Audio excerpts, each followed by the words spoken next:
In this segment, I'm going to show you how to solve an absolute value equation where the variable that you're trying to solve for is caught within the absolute value. Now, when we're solving an absolute value equation, we want to make sure that the absolute value of the expression is on a side by itself before we rewrite the equation into two equivalent equations without absolute value, where we can find the solution to our value. Here, I see that I've got the absolute value of my expression, and then after the absolute value closes, there's a +5 term on the left-hand side.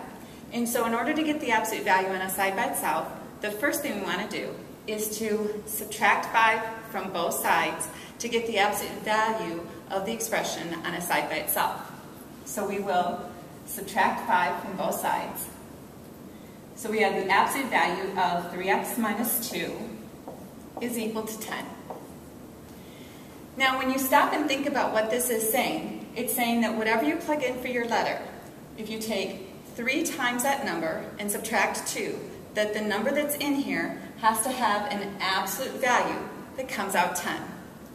So that means that this 3x minus 2 expression has to come out to be either 10, whose absolute value is 10, or it could also come out to be negative 10, because again, the absolute value of negative 10 would also be 10. So we're just going to write those two equivalent equations that mean the same thing as this, but now are written without the absolute value.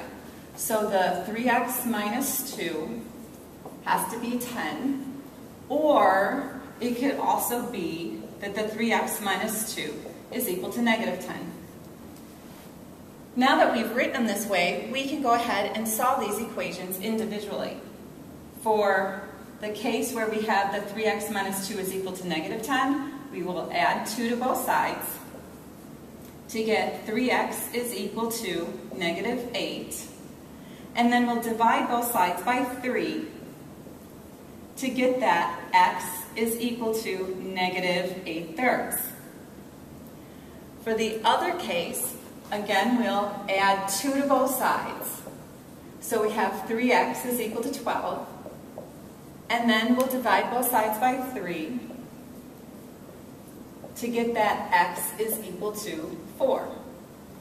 So the answers to the absolute value equation that we originally had, I actually have 2 different values for my variable x that would work.